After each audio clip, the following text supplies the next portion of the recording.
I've been waiting all my life for someone like you, like you.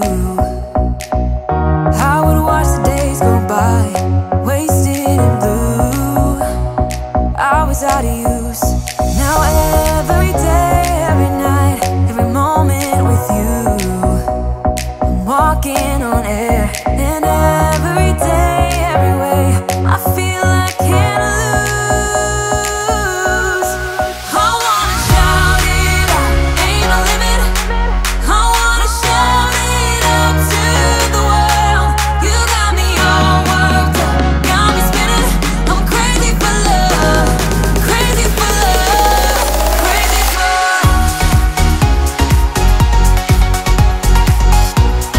crazy for love.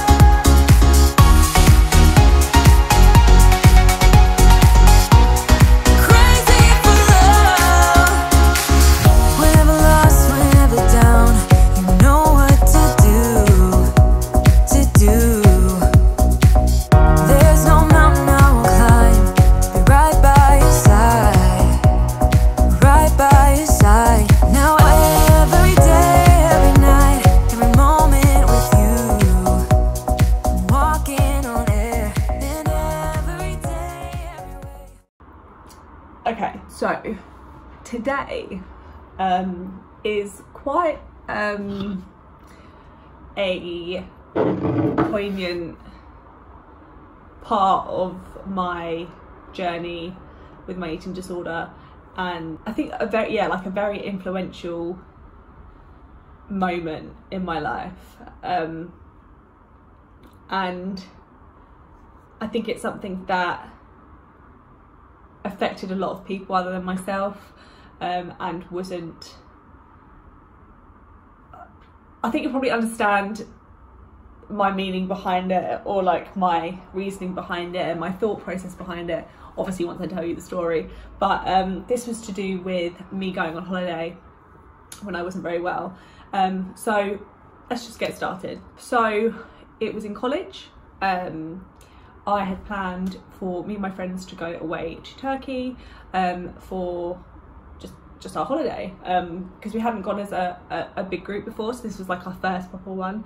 And this was also at the time where like my eating disorder was quite severe, and I was doing a lot of physical activity, a lot of not eating, and I was just in the midst of like the most, I guess, one of the most pinnacle points in my eating disorder. So I used to have to go to the doctors once a week, and I don't know how long this went on for. It was like definitely a year, a solid year, and then maybe longer, but then it went out to 2 weeks, and then it sort of just fizzled out. But yeah, I used to go every week, and it used to be pretty much a 1 hour appointment with a nurse, and it would be ECG, which is to do with your heart and its rhythm and things like that, blood pressure, blood tests, and weight. And yeah, this would be a weekly process, and just to make sure that everything was okay, nothing was wrong. I did have it where my heart rate was slow and my rhythm was a bit off, and that's why I had to monitor it in terms of like, obviously with my eating disorder, and obviously muscle wastage, and then eventually fat wastage, and obviously your heart's the muscle and things like that. So just being careful that nothing was going on there, and obviously blood pressure and blood tests to make sure that my white blood cell count was okay, and obviously other markers, biomarkers. But my white blood cell counts always used to come back really low, and obviously to do with your immune system, and so mine was not very good, and that was because I had no defences, because I wasn't eating. There was nothing to keep me going, essentially, and obviously getting weighed, making sure that I wasn't losing any weight, and I had a target weight to reach, which wasn't always achieved, or wasn't, didn't go very well for me at the beginning anyway. Anyway, yeah, so that was a weekly thing, and so if I hadn't reached a target weight for every week, then, or if I hadn't maintained, etc., then obviously it wasn't going to be a good situation. Yeah, so I was planning to go away, as I said, with my friends, and basically I got I was speaking to the doctor at this point, and my mum brought up the situation that I was going away with my friends and whether I could go or not, because obviously, like, as much as my mum knew how unwell I was, like, you need like, she obviously wanted assurance from a doctor to say whether it was safe for me to go, and basically the doctor was like, well, no, it's not, because they had the issue obviously with flying and with heart conditions, and flying, there can arise issues and things like that, so it can be life-threatening, and obviously where I wasn't in very good shape, that could have been a potential risk, as well as obviously being far away, and if anything happened, like not being able to get back, or like mum not being able to get there in time and things like that. So it was a resounding no. So basically they said, if you put on X amount of weight, then by the time you go, then we'll see about you going. And obviously that came into account as well with my results from like blood pressure and ECG and things like that. And at this point I was so angry, because I knew that I couldn't go, because I was going, when we spoke about this, I was going literally like a week before, so I had a week to make all of these changes, guaranteed that these changes weren't being made beforehand. And I was just so angry at the fact that you're telling me, well, I'm not going, so I'd rather you had just said it. Still would have been really upset, but you know, like, I knew in my head I was defeated. I was like, I can't change anything within that time. Like, I'm not going to be able to do it. And so I got really angry and upset. And then obviously when that week rolled around, nothing had changed. And ultimately I got told I wasn't allowed to go. And at that point I was so upset. I was really angry. I was angry at mum for even bringing it up and being like, well, why did you have to bring it up? And that I couldn't go, and I was absolutely devastated, and didn't really speak to mum on the way home from that trip. And I got to, because bless her, she always she'd come out of her work obviously to take me to the doctors in the hospital and things every week, and like she just did it without, obviously that's what, like, you know, of course mum's going to do that for you and things, but it was just the fact of like, I don't even know what, fully to this day, like, we haven't really spoken about how she really felt about the whole situation, like this particular moment anyway. And we've spoken about it like about other times and things, but never truly about how she really felt. And maybe that's something that I should bring up with her and discuss. But anyway, I remember, yeah, she had to run into work to get something. My granny used to work at the same place mum did, at the reception, and she came and sat in the car with me and started talking to me about it, and like, not lecturing me, but giving me like, you know, we're just doing it because we care about you and you need to get better. And I was just in such a foul mood, like I did not want to speak to her. I don't even think I spoke to her. I think I was quite rude, and I was upset, and there was nothing else I could really do or say, and so I was just really angry. And then obviously I had to tell my friends that I couldn't go, and I had to give the keys to them. And then I went to my friend's house, and I wasn't leaving, because I was like, I'm not leaving because I'm going. And mum was like, you're not going, and her mum was like, you're not going, like, and it was just an absolute like mess. It was like, it was awful. Sorry. Yeah, as I was saying, literally just done my nails. Wow. Yeah, so as I was saying, like, I just didn't care, like, about anything. I didn't care. I literally just cared about going on holiday with my friends and just like feeling normal and just wanting to do stuff and not missing out. And that was sort of where my head was at the time. I didn't really care about what anyone said. I was at that point, I'd given up anyway, because you just gave me such an unattainable task, and I was just getting so frustrated. And then literally, so the night that, well, not the night, but we had to get to the airport quite early in the morning, so it was about, I think it was about 4 or 5 in the morning, and I literally got up, got dressed, I'd like packed my bags obviously, and got dressed, and I was like, mum was asleep, and I went into her room and I was like, mum, and she was like half asleep obviously, and I was just like, can you take me? I was like, I need to go. I was like, I'm going. And then she was like, she was still like half asleep, but then I was like, I'm going. And then she was like, she realised what I said, and then she was getting frustrated. She was like, no, you're not, yada yada. And then I was like, yes I am. I literally would not give up. I was like crying on a like doorway, going like, I'm going, like, you can't do this to me, like just saying really horrible stuff like that, like just making it like guilt tripping her into like this is the worst thing that she could have ever done. And it wasn't even the case at all. I was just so stubborn in my way of no, like I don't want this to, it was almost like fighting with the fact of like, this isn't what defines me, this is not like who I am, like I can't let my eating disorder win. So it was sort of like battling against that, but also like, well, it was winning at that point. And I was just like, no, like I want to go, like I'm going. And they were going for 2 weeks, we arranged to go for 2 weeks. And I was like, I just want to go, just let me go, like you can't do this to me, like I'm gonna miss out on all this stuff, like just really, really severely guilt tripping. And she was just like, no, no. And my mum's a very, very like strong woman, and like it was like horrible. It gets me upset now because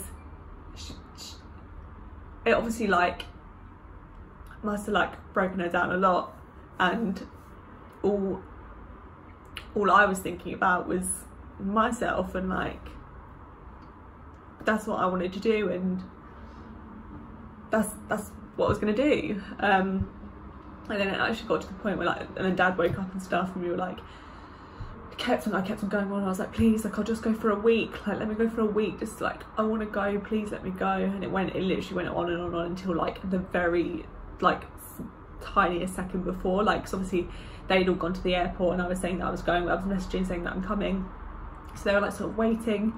And then I literally had like the smallest amount of time to get there and stuff like that. And then like I don't want to say that, it sounds such a horrible way saying that Mum gave in, like it's not even that case, but like there was nothing else that she could do in that sense. And like I don't know, because she must have just felt so helpless. So like we got to train me to the airport with Dad, didn't speak to me at all on the way there, like like radio silence, nothing. And then I got there and my friends were waiting and they knew that I was in a good situation.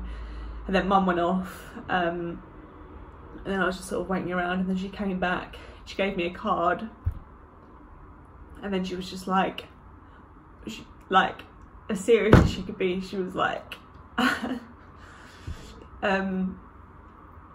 yes, she gave me the card and she was like 1 week, like just that's it. But like her voice was breaking, like she was like, I don't even know how she must have felt, because like pretty much like I was at that point where like anything could have happened to me, like I could have easily died, like, and that was sort of what she's battling with. Like I'm like this far away and obviously not very well, and like not knowing if, like, it may sound silly to people, but like if I would come back, like if I would come back to like at all,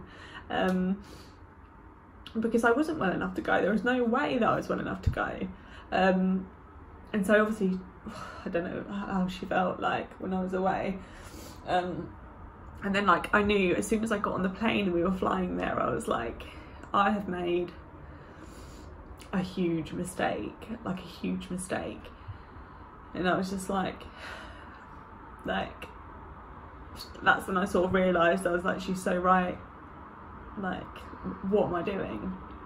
And it all sort of hit me at once. I can't remember, I think I read her card on the plane, and it was one of them like she didn't actually write anything in it. It was just one of those yeah, it was like one of those like I don't know what you call them, like they weren't it wasn't like a self-made card, but it was one of those where someone had like written their own like poem or whatever.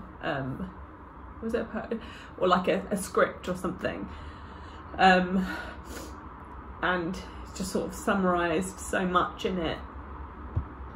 And then like, yeah, she didn't write anything in there. I think she gave me some money in there like for holiday, and that was it. But I was like, I've made like the worst decision ever.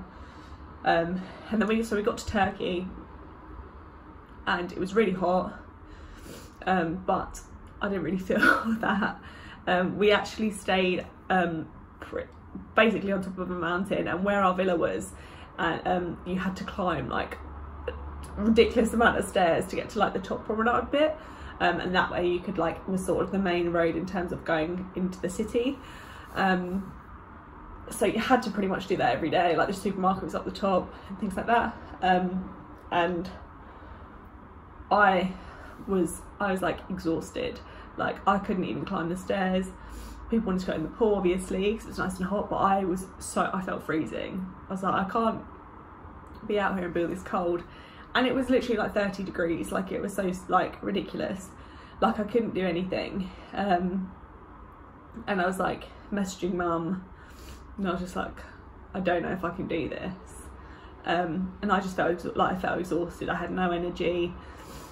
We would go in the evenings on the basketball court and then on the sand bit and just like play around, but I literally couldn't. I just felt so drained. I felt like I couldn't do anything. And we'd have obviously like all meals together and stuff, which was hard.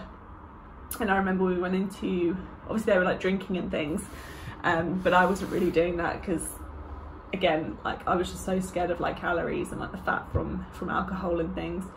I wasn't really drinking water, to be honest. I was really bloated, purely from the fact that I wasn't eating and yeah, like not drinking enough. And then there was one time when we went into town, and we had lunch in town, and I was just like, oh great, this is perfect. And I ordered this sweet corn soup, and it came and it looked so creamy and it was so terrifying. I was like, I can't eat this. I think I had like 2 mouthfuls and I was like, oh no, I feel sick.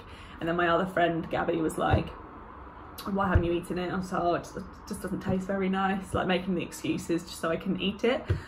But obviously everyone knew, like it was obvious everyone knew at that point, because the main reason why I couldn't go was that I wasn't very well.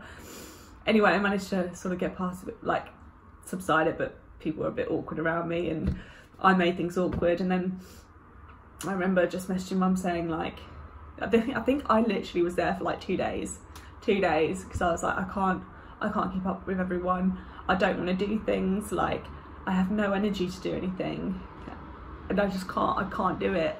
And they'd all be up on the balcony, on the rooftop, sorry, having fun, and I was downstairs in bed because I was just like, I just can't. There was nothing fun about this for me. And so mum booked me a flight home the next day, because that was the only flight that she could get. So I took it, and then I went home. I went home, mum picked me up from the airport. She brought me a packed lunch, and I got there, but we didn't really speak about it in the car as much. I think she was still obviously relieved that I was home, and that she had me back and stuff, but obviously she was still so upset. But she would never like show that to me.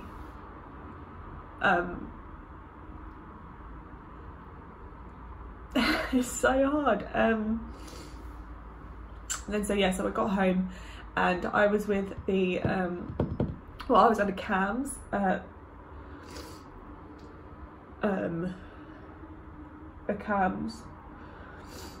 mental health service, and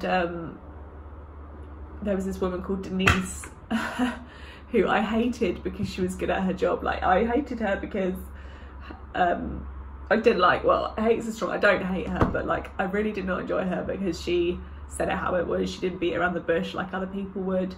She was to the point and like very straight up with me. And so as soon as I got home, I think she was messaging Denise when I was away, just saying that I'd went on holiday and stuff, and then she messaged her saying that I came back.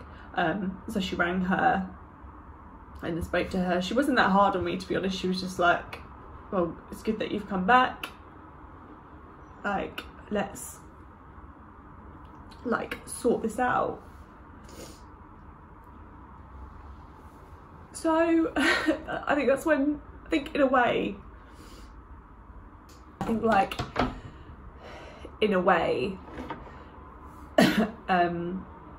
it made me realise like how bad I was, and that was probably one of the main points where I did think, okay, you need to do something, like this is not good, you're not well, and you can't do it. And the amount that I was like hurting people was like ridiculous. And it would always be one of those things where like you'd do things or you'd say things or you'd act a certain way, and then until after it's happened you'd realise and you'd cry or you'd get upset about it. Like there's so many times where like I'd been horrible, moody, didn't want to do things with the family and things like that, and then when I was on my own get upset about it because there was so much that I wanted to do and I couldn't do because it wasn't in my routine, it was out of it. I'd be scared if I got put in a situation where I had to eat or I had to do something, and like just things like that. It wasn't fun like to change things out of like the ordinary, like I said, going out with my friends, just not being able to do that and stuff. And I think this holiday I sort of wanted to prove that wrong and be like, no, I can do things with my friends, like I want to do things with my friends and it's going to be fine. And it wasn't. It was far from fine. And it's such a weird one because I feel like had I not have gone, maybe I wouldn't have realised the extent of how ill I was, but then at the same time maybe it wouldn't have hurt people as much, I don't know. And I think it's always one of those that we just sort of we speak about every time. It was just probably one of the worst times, I think, ever, one of the worst times. And to like put someone like my mum is like my best friend, so like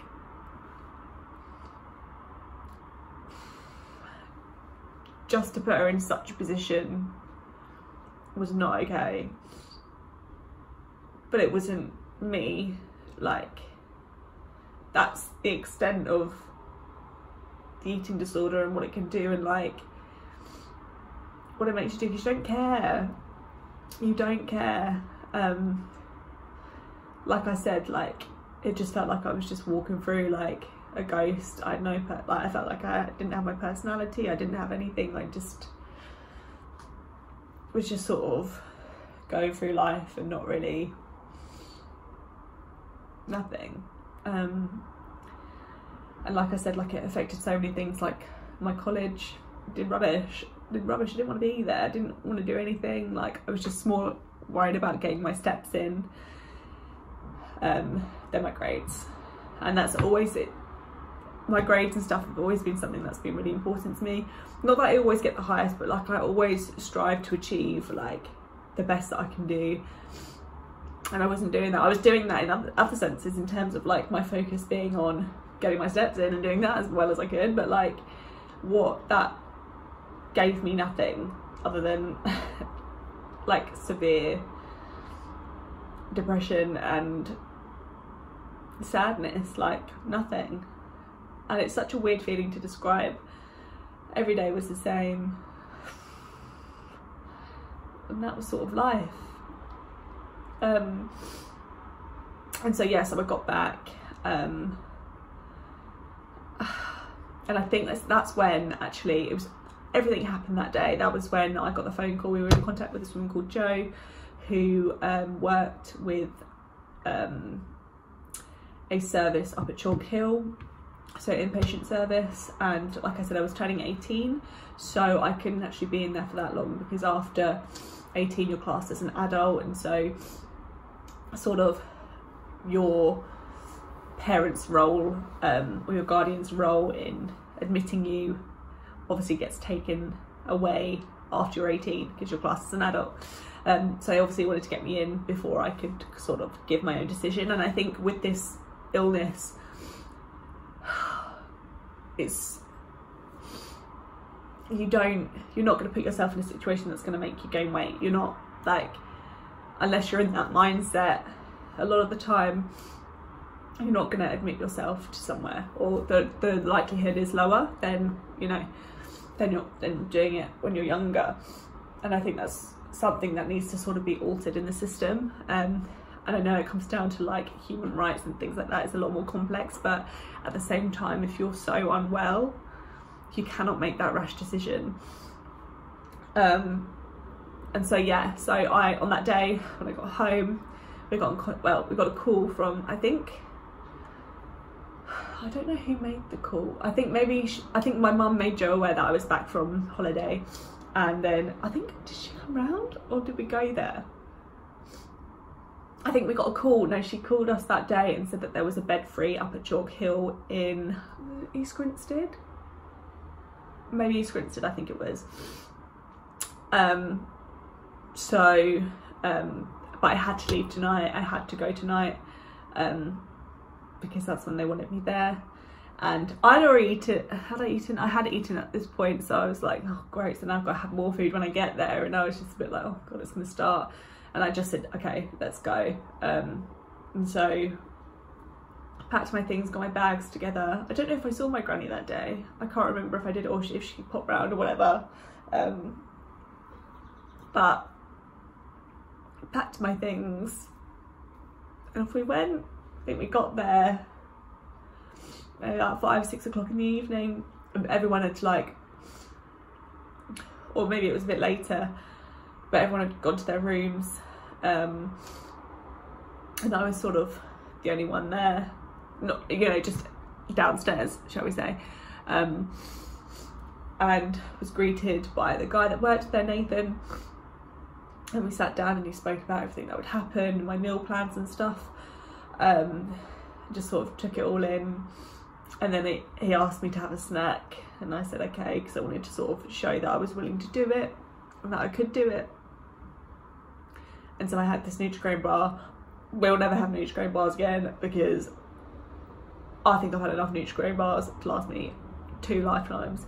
Not the most enjoyable thing in the world, but point was, that's what I had. So I had a Nutri-Grain bar and a glass of milk, and that was my meal. And then Mum and Dad had to go, so we said bye, and obviously it got very emotional.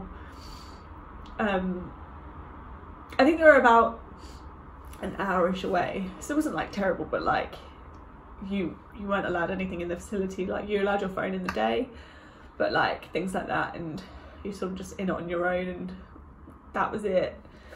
And so I went to my room, got shown my room, and the only room that was available was the disabled room. And the reason why I say it is because the room was bigger, because obviously having the accessibility for like wheelchairs and things, so it had to be like a wider room. But being in that space with nothing, there was no TV in there, anything, and you're just in that room, it was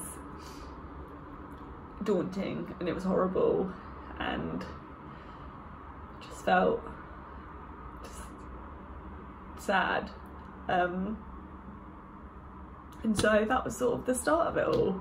So I guess this holiday, like I said, like it was like a blessing and a curse, because it hurt a lot of people, but it also made me realise a lot.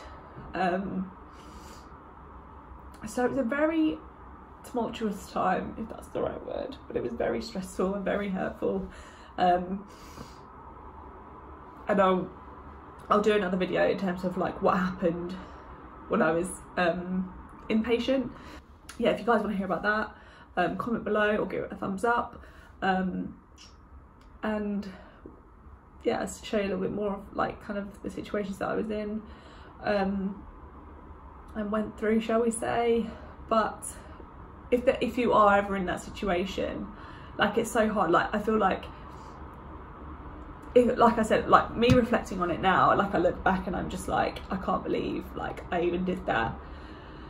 But it's so important to sort of not define yourself by that person, because it wasn't who I was. Like I would never ever even imagine hurting my mum like that, ever, or anyone like that the way I did. And I did it because I wasn't me. I didn't care about anything. And I think I can reflect back on that and see that and feel sad about it. And if I didn't feel sad, then obviously that's a different story. But like, don't define that situation by like who you are as a person, because you'll beat yourself up so much about it, and it's not who you are. It's such a hard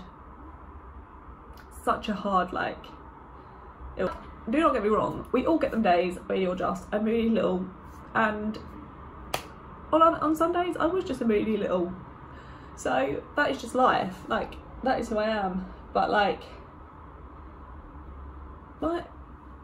most of the time it wasn't me, and that is not who you are. And you just have to sort of, once you get a little bit stronger, like, you'll see that, and the only way that you can make things better in those situations is to change and to try and make things better. Like, it took me such a long time. Like, I know there's relationships that I have now that are different to what they were, and it's my choice to make them better. Don't define the past situations by who you are now. You've got to grow from it. You've got to look at the perspective on it and say, okay, this happened, but I can make this better. Or, you know, you've changed. Just see the progressions that you've made, because it's sometimes until you reflect, it's hard to see how far you've come. And I get that a lot of the time. Like, I feel like I haven't really done much with my life or made much progress, but then you look back or people say stuff and you're just like, oh well, yeah, like, you need to give yourself more credit for what you've done. And a lot of people don't. I don't. A lot of people don't. But that is sort of what's brought you here today. Like I said before, if I hadn't gone on holiday, who knows what would have happened. Like, you don't know. But if you ever are in a situation like that, and like you feel like people are being unfair, they are just doing what is best for you. Like, it was point proven. My situation was point proven that I shouldn't have gone on holiday in the first place. I didn't need to go. I couldn't go. I was incapable of going. So as much as it hurts at that moment in time, it's such a minor thing in your life when it comes to your whole life. Like, yeah, you may miss out on some memories, but at the same time, you'll make new ones and better ones when you're better. Why do you want to... Your memory of that situation is going to be so different to your friend's memory of that situation, or your family's memory, whoever's memory that you've gone with, or if you've gone on your own, it's going to be different, because all you're consumed by is your eating disorder and how you can fit that into your eating disorder, not the other way around. And so, like, the memories that I would have had, rubbish. I had the worst time. It was not enjoyable. I hated it. I was cold. I was sad. Like, hated it. Hated every single minute of it. And that's no reflection on my friends or anything. That's just a reflection of myself and where I was at that point in my life. So if I went now, completely different story. So like I said, I've been traveling. Like, I think I could have made, I think that is another situation. Maybe I'll do that in a different story, and my trip to Australia and how amazing it was, but also the trials and tribulations that I had with that, because that's another one. A lot, like, traveling is a huge thing these days now, and so that might be quite an interesting concept to look at in terms of like traveling with an eating disorder, or traveling whilst recovering from an eating disorder. So if you want to see that as well, comment below, or any other things. Give me some ideas below and see if I can give any relation to it, or just bring them up in general and see what we can sort of come from that. I want this to be sort of more like a open discussion, and share your stories if you want to. Like, it's so important to share our stories and show that you're not in it alone, because it wasn't until like a few years after that I actually realised, I mean, like, when you hit this age, like in your mid, like 20s, like early 20s, when you find, like, really hit adulthood and like real life situations, that you see what other people have gone through, and it's not just you, and you're not alone in that situation. And I think it's so easy to get caught up in what people put out there these days, acting like they're living their best lives, when really, like, it's not. It's not. And in some cases it is, but others it's not. But I think I just want people to be happy, and even if something puts a smile on their face, that is what it's all about. And just bettering other people's lives as well as my own. Like, I think that comes with it. But yeah, like I said, like, we need to start talking more about this sort of stuff and how we can help each other. I feel like we're not alone in it. I feel like there are things that we can do to change, and that's the thing, like, everyone's situation is different, so my experience and my opinions are different to someone else's, even though you've been through the same thing. And that's what I find so interesting about, I guess, like, what I'd like to do as a job, and like working with clinical populations, and how no case is the same. And I just think shedding light to that a little bit more is what's important. So yeah, I'm sorry I've rambled on a little bit and got a little bit emotional, but that is life and that's what it is. But I hope you like this. If you did, please give it a thumbs up, because it really kind of gets us more out there and supports this channel a lot more. And hopefully we can, like I said, as I do every other video that I've made, every 2 other videos that I've made, it would just share it and shed light to it a little bit more. But I hope you have a good day, and I hope you can take something from this, or even just listening and see if it's any relatable, or if there's anything that you'd want to ask. Please feel free, and I will do my best to get back and answer the questions. But take care, and I will see you soon. Bye.